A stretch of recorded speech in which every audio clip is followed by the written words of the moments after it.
Ang tunay na kasiyahan ay matatagpuan sa mga simpleng bagay sa buhay. Ang kwento ng buhay ni Angelica C. Balando, ipinasa kay Ginoong Gilbert Ubanil. Kapanganakan at bago mag-elementarya. Kumusta? Ako si Angelica C. Balando, 16 na taong gulang.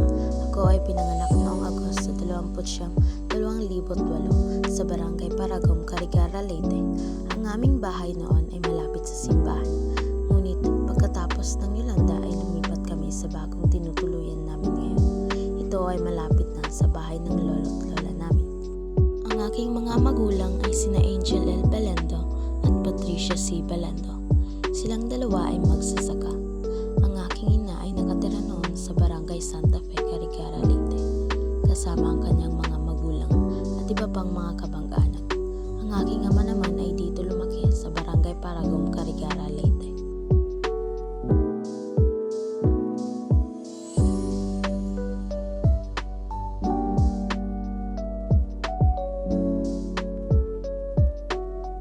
Ang aking mga nakatatandang kapatid ay sina Patricia C. Balando, 19 na taong gulang at Patrick G. C. Balando, 17 taong gulang. Ang aking nakatatandang kapatid na babae na si Patricia ay pinanganak noong Marso 30, 2005 sa Barangay Santa Fe. At ang nakatatandang kapatid na lalaki naman ay noong Agosto 21, 2006 sa Barangay Paragom. Kami ay nakatira noon sa isang maliit na bahay malapit sa simbahan. Kahit simple lamang ang aming pamumuhay, kami ay masaya at kontento na. Noon, dahil pahirapan ang supply ng tubig, kami ay nagpupunta sa bukal upang magkikiba. Buti na lamang ay may di kalayo ang bukal sa amin. Doon kami kumukuha ng tubig na ginagamit namin sa bahay at doon na rin kami naliligo. Tuwing may handaan naman sa amin, kagaya ng fiesta at birthday, ay munting handaan at salo-salo lamang ang aming ginagawa. Saktong pangpamilya at mga malalapit na kaibigan lang. Ang pangyayaring hindi ko makakalimutan noong bata pa ako ay tuwing sasapit ang Pasko. Kaming magkakapatid ay nakasanayan na namin ang mamasko sa aming mga kapitbahay at sa aming mga kamag-anak. Pagkatapos naming mamasko ay binibilang namin ang aming nakolekta at inahati namin sa 3. Bago naman kami matulog tuwing Pasko, ay nagsasabit kami ng medyas sa may bintana. Nagbabakas sakaling lalagyan ni Santa Claus ng regalo o di kaya ay candy. Hindi man madami ang handa namin tuwing Noche Buena, ay masaya pa rin kami, lalo na't buo at magkakasama kami. Pagsapit naman ng araw ng Pasko, ay pumupunta kami sa bayan upang magsimba, mamasyal at bumili ng mga bagong damit at laruan gamit ang perang naipon namin sa pamamasko. Mga araw ng elementarya. 6 na taong gulang ako nang tumuntong ng elementarya. Ako'y nag-aral sa Paragom Elementary School.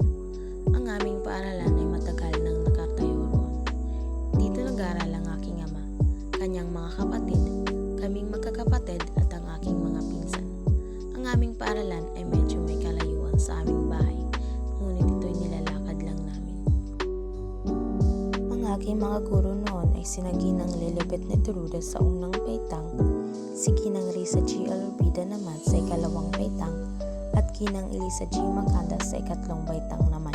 Sa 4th na baitang naman ay si Ginang Roxanne de la Peña at Ginoong Richie Carolino sa 5th baitang. At sa 6 naman na baitang ay si Binibining Risa J. Girabol, pinamumunuan naman ni Ginoong Glenn Victor G. De Lactor. Ang pangyayaring di ko makakalimutan noong ako'y nasa 6 na baitang, ito ay noong ako'y nakipagtagisan sa Carigara Central School sa larangan ng photojournalism. 7 lamang kaming magkakalaban, ngunit ako'y kinakabahan pa rin. Ang unang pinagawa sa amin ay ang pagkuha ng litrato. Sumunod naman ay ang pag-edit ng mga litrato ng aming nakuha. Ako'y kinakabahan sapagkat ang aking mga katunggali ay magaling sa paggamit ng computer. Kami ay binigyan lamang ng oras sa pagtatrabaho. Nang matapos ang oras na binigay sa amin ay tapos na rin ang kaming lahat sa pagtatrabaho. Pagkatapos nun ay nagtanghalian kami. Pagkatapos ng tanghalian ay nagsimula na ang pagbibigay parangal sa mga nanalo. Nang inanunsyo na pararangalan na ang mga nanalo sa photojournalism ay na-excite at kinabahan ako. Isa-isa nang tinawag ang mga pangalan ng aking ika-5, ika-4, ika-3. Ngunit ang aking pangalan ay hindi pa rin natatawag. Ngunit laking gulat ko nang tawagin ang aking pangalan upang tanggapin ang ika-2 parangal. At dahil doon ay nadala ako sa pastrana. Ngunit sa kasawiang palad ay hindi na ako nanalo doon. Pero masaya pa rin ako. Kung mayroong masayang pangyayari ay mayroon din namang malungkot na pangyayari ang di ko makakalimutan. Ito ay nangyari noong ako'y nasa ika-6 na baitang. Matatapos ng klase, lahat kami ay excited sa pagdating ng graduation at inanunsyo na ng aming guro na magkakaroon na kami ng pag-iensayo para sa aming graduation. Ngunit di namin inaasahan na ito pala ay hindi na matutuloy. Inanunsyo ng telebisyon ang tungkol sa COVID-19 at dahil doon ay hindi na nagkaroon ng pasok at nagka-lockdown. Dahil doon hindi na natuloy ang aming pagsasanay pati na rin ang aming graduation. Ako'y nalungkot ng sobra sapagkat hindi ko man lang naranasan ang naranasan ng aking mga nakatatandang kapatid na makagraduate at nakapaso sa entablado upang kunin ang kanilang mga parangal. Ngunit ito ay naiintindihan ko rin naman sapagkat ito ang paraan upang hindi na kumalat ang virus at upang maging ligtas ang lahat. Mga araw ng junior high school. Ang pagpasok ng high school ay isang malaking transisyon para sa akin at sa aking mga kapwa mag-aaral. Ang paglipat mula sa pamilyar na kapaligiran ng elementarya patungo sa mas malawak at hindi pamilyar na kapaligiran ay nakakakaba noong una. Ako ay nag-aral sa Carigara National Vocational School o CNVS sa Barangay Paraguhay Norte, Carigara, Leyte. Sabi nila, ang unang araw daw ng pasukan ay puno ng pananabik, kaba at pag-asa na makatagpo ng bagong kaibigan. Ngunit ito ang mga bagay na hindi ko naranasan dahil sa pandemya. Nang dahil doon ay modular ang aming pag-aaral. 2 taon na modular ang aming pag-aaral mula ika-7 baitang hanggang ika-8 baitang. Ako ay nasa ika-9 na baitang na nang magsimula ang face-to-face classes. Ang aking advisor noon ay si Inang Maria Ellen Licutan at ako'y nabibilang sa section Musul. Ako'y kinakabahan na nasasawik sapagkat sa unang pagkakataon ay mararanasan ko na rin ang pumasok at maramdaman ang pagiging isang high school student. Ang akala ko sa unang araw ay hindi kaagad ako magkakaroon ng kaibigan sapagkat ako'y nahihiya na makipag-usap at makihalubilo sa aking mga kaklase. Ngunit nakilala ko si Jezreel. Siya ang una kong naging kaibigan na hanggang ngayon ay kaibigan ko pa rin. Maraming paghihirap ang aking naranasan sa unang taon ng face-to-face classes. Ngunit dahil prosigido ako, ay napabilang ako sa mga honor student. Ang aking advisor naman noong ako'y nasa ika-10 baitang ay si Binibining Adelaida Reliante. Siya ang advisor na parang kaibigan lang namin. Siya ay isang maganda, matalino at striktang guro. Ang kaklase ko ay katulad pa rin nang ako'y nasa ika-9 na baitang. Dahil doon ay hindi na ako nahirapan sa pagkikipag-usap at pagkikipaghalubilo. Ang pangyayaring hindi ko makakalimutan noong ako'y nasa junior high school ay ang moving up ceremony namin.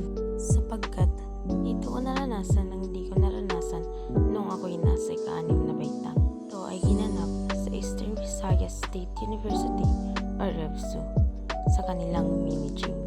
Ako'y masaya sa araw na iyon sapagkat naranasan ko na rin ang tumuntong sa entablado upang tanggapin ang aking mga parangal.